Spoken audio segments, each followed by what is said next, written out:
Hello and welcome to another episode of Battle Ready. Drake's off today, but I thought today we would do a little quick guide, or I guess I would do a little quick guide on how to play Age of Sigmar.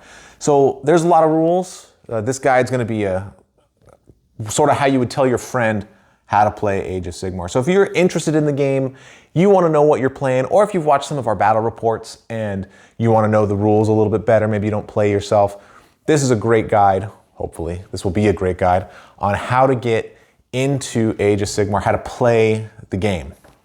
Okay, basically at the start of each game, you have a scenario. The scenarios are all very different. The General's Handbook has 12 of them in it.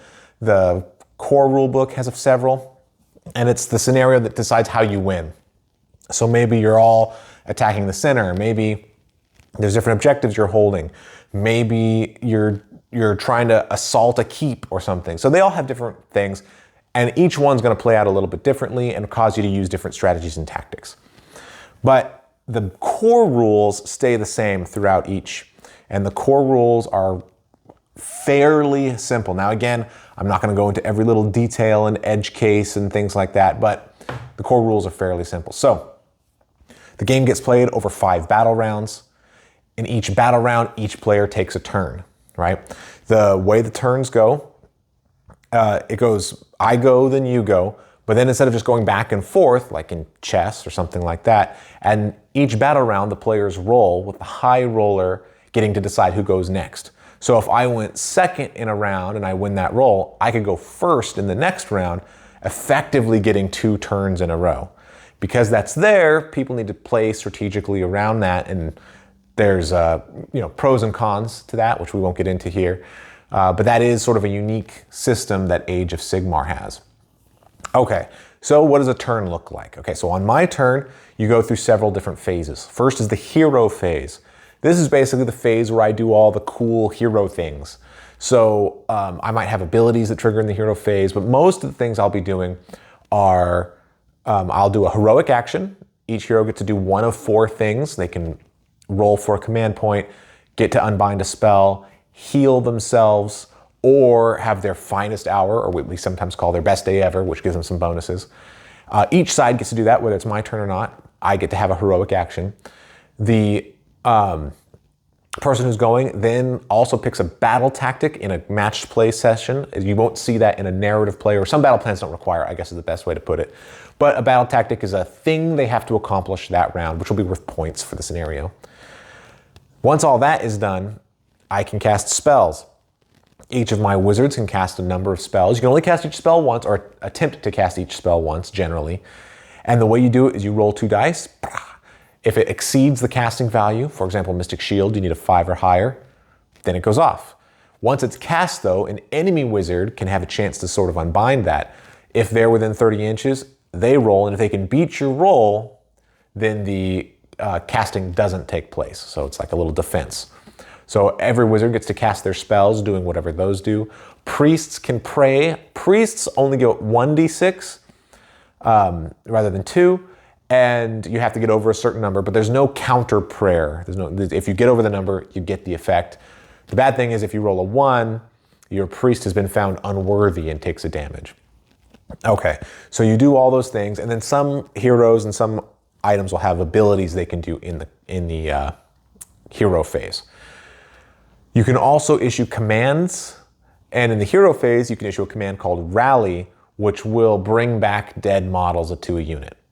Or can. You roll dice for it, but can bring back. Okay, once you're done with your hero phase stuff, I did all my spells and prayers and everything's good. Then we go to movement phase. In the movement phase, you pick all your guys one at a time, and you can move them up to the amount that they move on their war scroll. And the war scroll will say, it'll say 6 inches or 8 inches or whatever it says. You can move them up to that amount. Now, if you want, you can run them, which means you roll d6 and they get to go that much further in inches. And that's good because you get further on the map. The downside is things that run generally can't shoot later if they have shooting attacks, and they generally can't charge later in order to get into combat. That happens a little bit later, but for now, this is how you get around the board. You move every unit up to its movement. And it could be 0, right? If you want something to stay still, that's fine too. In the movement phase, You can command, instead of rolling, you can use a command point to get an automatic 6 on the roll, so that you get to go that full 6 inches. And if you're the opposing player, you can use a command point to redeploy, meaning something that moved close to you, you can roll a die and move that many inches. You can't move into combat, but you can move up to maybe get on an objective. You can move back to make any charges harder. So it's a way to sort of move around while you're in your opponent's phase. Command abilities can only be used once each phase. So once you redeploy one unit, that's it. There's no more redeploying. All right, all the moving is done. Since it's my turn, we move to the shooting phase. In the shooting phase, all of my units that have shooting attacks, whether it's breath weapons or arrows or ballista bolts or whatever it is, they all get to attack. I go unit by unit and I say, all right, this unit is going to attack your guys over there, whatever they are. On the profile, it says how many attacks I get. That's how many dice you get to roll. What a hit is, so if, let's say it says 3+, that means when I roll my dice, every 3 or up is a hit, and all the 1s and 2s, those are out. Then it shows the wound. Maybe wounds is 3 up as well, 3+ as well. Then I take all the ones that hit and I roll them again, taking out all the 1s and 2s, and those are the wounds. And it'll say every wound does, however many damage. Now, on your side, you have a save. So you have good armor. Let's say you've got a 4 save. So you roll, for every wound, you roll a die, and every 4 up, you ignore it. It plinked off your armor, you use your shield to hit that arrow away, whatever. And then for every 1, 2, and 3, every failed save, you take the amount of damage that is listed on my weapon. Some characters have a ward save after that, which says, all right, let's say I'm about to take 3 damage. I get an extra little bonus roll to avoid each piece of damage. So if I'm taking 3 damage, even if it came from 1 hit, if I'm taking 3 damage, I roll 3 dice, and if my ward is, let's say, a 5+ ward, then all 5s and 6s are ignored, and I take the 1, 2s, 3s, and 4s as damage. So that's how the shooting goes. Then you go to the charge phase. And the great thing about shooting is the opponent doesn't shoot back. The shooting phase is just for the player, the active player, the one taking their turn. Then it goes to the charge phase. So in this phase, it's all about charging in. So you want to get your melee fighters, the guys with the big swords and whips and anvil hammers and all that sort of thing, you want to get them into combat. So normally you can't just move up next to somebody in combat. You can't just sidle up next to them and be like, hey, let's have a party. You have to charge into them. So you roll 2 dice, and they can move that far in inches. As long as they can get to within a half an inch of something, they're allowed to move and charge into them.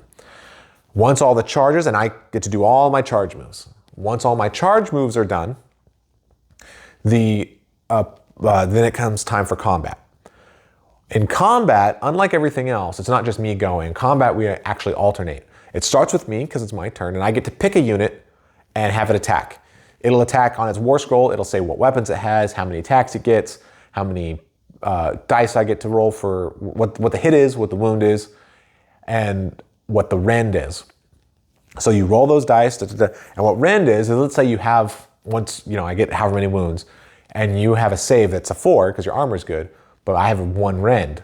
That bumps your save up to a 5 effectively. And so now you have to roll, so now 4s aren't good anymore. You have to roll 5s because my swords are especially cleavy and will go through your armor. So you have to be aware of that. So I pick a unit, I choose all of its attacks into your unit, and you lose whatever guys you lose. Then you pick a unit. You could pick that same one again, or more likely you pick something else, because if you pick something that hasn't fought yet, one of my guys that hasn't fought yet, maybe you kill a couple guys, now I have less attacks or fewer attacks when I try to come back at you. So you just alternate back and forth until everybody that can fight has fought. And if they're in range to fight, they must fight. Now there is something called a pile-in move, where when you choose to fight them, they can move up to 3 inches as long as they're still moving closer to the closest unit. So you could take that unit and sort of maybe move around them a little bit, or you could get a guy, maybe they're fighting on the edge of an objective area, and so you use the pile-in to get right up next to them so that maybe you can get in there. That can happen, you'll see those pile-ins. But really it's just so that you can get as many attacks on a unit as possible generally. There's other cheeky things you can do with it, but that's sort of the basic. You go back and forth, kill, kill, kill, kill, kill, kill, kill, kill, kill. Once everybody's fought, there's no killing left to be done that round. Then you have the battle shock phase. And in the battle shock phase, each person looks at any units that lost guys, right? And those guys, they think, oh shoot, I was here with 10 buddies, and now we're down to just 5 of us left. They start thinking they might run. They start thinking they're gonna get out of there, go back home, get some soup, but they're gonna be off the battlefield. So the way that you see if they do is through a bravery check. Now each unit has a bravery, something like a Stormcast Eternal probably has an 8 or a 9 bravery, that's pretty high. Demons have a 10 because they know they can't die, they just get sucked back into the realm of chaos.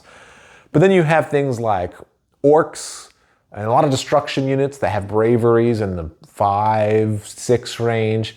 And then there's even some things like Squig Herd that have a bravery of 3, which is quite poor. And the way that it works is you roll a 6-sided die. So let's say I roll a 3. You add however many models from that unit died. So let's say I lost 3 models. So that would be a total of 6. If that's equal to or below the bravery, they're fine. All those guys are fine. They're not going anywhere. They're ready to fight the next round. But if it's higher, let's say that maybe their bravery was 5, but between the roll and the killing, I got a 6. For every point higher than the bravery, a model runs away. So in that case, 1 point higher, 1 guy would run away. Then there may be scoring depending on the scenario, and then it goes to the other person's turn, and they do the same thing. Hero phase, movement, shooting, charge, combat, battle. The only thing to add on top of that is command points. Basically, whoever goes second in a battle round gets 2 to start with. Whoever goes first gets 1. And each turn, both players get 1 if their general is on the battlefield. So typically that will be the case until maybe late game. You might have a general die, but you'll get an extra command point. You can also get 1 from that inspiring heroic. I actually can't remember what it's called, but one of the heroic actions can get you a command point on a die roll. And you can use some war scrolls will have command abilities on them. So for a command point, that particular model can do some kind of thing. That's typically something that you find on hero war scrolls, although not every hero has that. Otherwise, in the hero phase, you can use that to rally, to maybe bring something back that's retreated and was trying to recover the guys. In the movement phase, you can use it to get that auto 6 on the run or to redeploy your units. In the shooting phase, I can use it to all-out attack with my shooters, which means if normally they hit on 4s, I get a +1, so now they hit on 3s. And similarly, you could use it to all-out defense a target. And so now if your save was a 4+, it moves down to a 3+, so it's better. In the charge phase, you can use a command ability if you're charging to re-roll a charge. So let's say you're 7 inches away, but I only rolled a 5, so I can't get to you. I'm not going to be able to kill you the way I want to, because I want to kill you. I can use a command point and re-roll.